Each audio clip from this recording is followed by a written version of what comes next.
Bienvenue dans cette nouvelle édition de l'Africa Tonight. Au sommaire, dernière accusée du procès sur la crise post-électorale en Côte d'Ivoire. L'ancienne première dame ivoirienne Simone Gbagbo a comparu devant le palais de justice d'Abidjan-Plateau ce lundi. Des faits d'atteinte à la sécurité de l'État lui sont reprochés.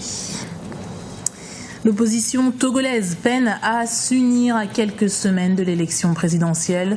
Le scrutin est prévu le 25 avril 2015. Le comité d'action pour le renouveau reproche à l'Alliance nationale de ne pas prendre les réformes nécessaires. Zoom sur le problème du sous-emploi au Sénégal, un fléau épinglé par la Banque mondiale dans son dernier rapport. Selon les chiffres de l'organisation, seul un Sénégalais sur 5 serait employé à temps plein. L'ancienne première dame Simone Gbagbo comparaissait ce lundi dans le procès sur la crise post-électorale en Côte d'Ivoire. Elle est inculpée d'atteinte à la sûreté de l'État lors des événements qui ont coûté la vie à 3000 personnes entre 2010 et 2011. L'ex-première dame est également poursuivie par la Cour pénale internationale pour crimes contre l'humanité, mais la justice ivoirienne refuse de la transférer à La Haye. Ibra Dinjaï. Ouverture ce lundi 23 février du procès de l'ex-première dame ivoirienne Simone Gbagbo. Elle est accusée d'atteinte à la sûreté de l'État dans la crise post-électorale de 2010 à 2011 en compagnie de 82 autres co-accusés à Abidjan. Et déjà, les avocats protestent contre plusieurs points de procédure non respectés selon eux par le parquet. Nous nous réjouissons de la tenue de ces procès qui font place aux exécutions sommaires sur la base des préjugés en Côte d'Ivoire. Des victimes viendront témoigner. Nous viendrons les soutenir et en même temps réclamer une justice inclusive, que tous les auteurs des crimes soient punis. Nous appelons à une mobilisation de nos membres. La justice ivoirienne est souvent accusée d'être une justice des vainqueurs par l'opposition et des organisations de la société civile. Pour Kwame Adjoumani de la Ligue ivoirienne des droits de l'homme, il y a un seul camp devant la barre. Ce procès, pour nous l'avons toujours signifié que c'est un procès que nous qualifions de procès des vainqueurs. Parce que la justice des vainqueurs. Parce que pour nous, c'est deux camps qui se sont affrontés. Et donc, s'il doit y avoir, il faudrait bien que ces deux entités soient représentées au procès. Alors, ce que nous constatons, c'est qu'il y a un seul camp qui est toujours appelé là-bas. Et ça nous laisse un peu perplexes. Mais nous attendons de voir à la fin de tout le procès pour pouvoir vraiment donner un regard sur ce qui s'est passé. Parce que comme vous le constatez aussi, les membres du jury sont des membres qui ont été triés, qui sont tous d'un même temps. Vous l'avez constaté avec nous que dès le départ, il y a eu problème et le président a demandé qu'on refasse. Et c'est pour vous dire que c'est dans la précipitation totale que ce procès est en train d'être mené. Pour nous, il faut la garantie de la défense n'est pas, pour nous, on n'est pas complète. Au premier rang du box des accusés figure Aboudraman Sangaré, un compagnon de route politique de l'ancien président Laurent Gbagbo, l'actuel président du FPI Pascal Affi-N'Guessan ou encore le dernier premier ministre Gilbert Akebo sous la présidence de l'ancien chef de l'État Laurent Gbagbo.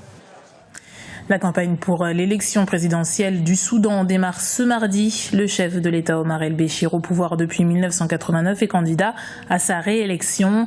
13,6 millions d'électeurs sont attendus aux urnes, mais le boycott du scrutin par l'opposition, comme en 2010, pourrait influer sur le taux de participation. Réunis derrière l'accord politique nommé Appel au Soudan, l'opposition réclame le départ du chef de l'État, une transition démocratique et des élections impartiales. Le scrutin est prévu le 13 avril 2015. Élection présidentielle également au Togo. Elle aura lieu le 25 avril. Et pour l'opposition, le défi consiste à présenter une candidature unique. Ibra Radidiaï revient pour nous sur les raisons de la discorde. L'opposition togolaise a un ordre dispersé à quelques semaines de l'échéance présidentielle. Pour l'heure, la possibilité d'une candidature unique de formation de l'opposition semble peu probable. Le comité d'action pour le renouveau accuse l'Alliance nationale pour le changement d'avoir tourné définitivement le dos aux réformes, tandis que le CAR, le comité d'action pour le renouveau, invite la population à choisir entre ceux qui la trompent et ceux qui lui disent la vérité. Pour sortir de l'impasse, de nombreux espoirs sortent sur une réunion organisée par l'opposition ce mardi 24 février afin de trouver une solution. On n'a pas beaucoup progressé. Il y a une réunion. Au thème de cette réunion-là, je pense quand même que nous sortirons un communiqué et puis pour pouvoir donc exprimer notre déception par rapport à cette démarche en laquelle nous croyons et également où nous avons reçu également des appuis des hommes religieux, mais malheureusement de toute façon le même parti qui ne souhaite pas se fondre avec les autres autres pour créer une dynamique unitaire de toute façon fait obstacle. Plusieurs raisons expliqueraient cette division dont la plupart sont liées aux ambitions personnelles et aux rivalités entre les membres de l'opposition. Dans un premier temps, c'est le point de départ du multipartisme au Togo. Le Togo est rentré en démocratie par le multipartisme. Et les chefs de file ont créé des partis politiques. Et c'est comme ça, c'est parti. Ça, c'est la première raison. La seconde raison, c'est qu'il y a des rivalités. Tous les chefs de partis sont très intelligents et aucun ne veut se soumettre à l'autre. Aux ambitions personnelles s'ajoute un autre facteur, la transhumance politique. La troisième raison, c'est que l'enjeu politique au Togo est tellement difficile. Nous avons vécu une dictature extrême où nous sommes en train de vivre une dictature à l'extrême. Chacun tire le drap vers lui. Chacun pense qu'il a le meilleur programme. Chacun pense qu'il est le meilleur candidat. Néanmoins, 6 formations politiques ont réussi à trouver pour le moment un terrain d'entente pour une candidature unique en la personne de Jean-Pierre Fabre de l'Alliance nationale pour le changement. La présidentielle est fixée au 25 avril 2015. Et puis, sachez qu'au Togo, le gouvernement a pris ce lundi la décision de rouvrir les portes des établissements scolaires, publics comme privés, de l'enseignement général à l'enseignement supérieur. Pour rappel, les écoles publiques et privées du Togo étaient fermées depuis 72 heures. Le gouvernement tentait de juguler les mouvements de revendication organisés par les élèves à Lomé et dans d'autres villes du pays. Une autre élection présidentielle est particulièrement attendue, c'est celle du 11 octobre 2015 au Burkina Faso.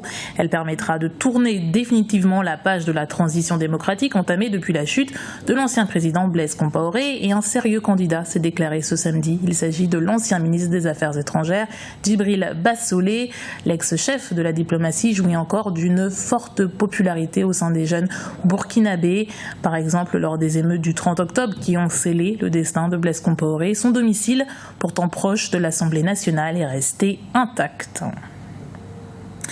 Le sous-emploi constitue un fléau au Sénégal. Selon une récente enquête menée par la Banque mondiale sur le marché du travail, seul un Sénégalais sur 5 travaille à temps plein. Une situation qui devient de plus en plus préoccupante, comme nous l'explique Kélia Feto. Le sous-emploi, un grave problème au Sénégal. C'est du moins ce qu'affirme la Banque mondiale dans un récent rapport sur la situation économique du pays. Selon ce rapport, seul un Sénégalais sur 5 travaille à temps plein. Dans les zones urbaines, beaucoup d'individus évoluant dans le secteur informel ont une productivité très faible, tels que les vendeurs de cartes de crédit pour téléphone portable ou les vendeurs de nourriture, qui sont présents sur tous les trottoirs. L'agriculture, qui est très saisonnière du fait de sa dépendance des précipitations, emploie 40% de la population. Pour les spécialistes, la résolution de la question du sous-emploi passe nécessairement par l'investissement dans les infrastructures, la maîtrise de l'énergie et la modernisation de l'agriculture. Aujourd'hui, l'agriculture du Sénégal est le maillon faible de notre économie.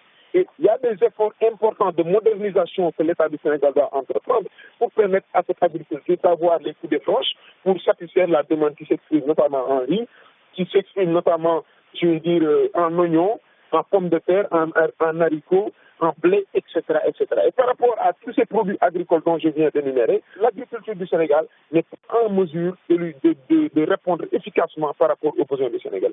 Et ça, c'est un des points sur lesquels le gouvernement du Sénégal doit s'activer. Les données sur le marché du travail sont limitées. Les informations existantes indiquent que les entreprises du secteur moderne ont réduit leur main-d'œuvre de 1,4% en 2013. L'Agence nationale de la statistique et de la démographie compte lancer une enquête plus complète sur le marché du travail au Sénégal afin de mieux pouvoir adresser ce problème.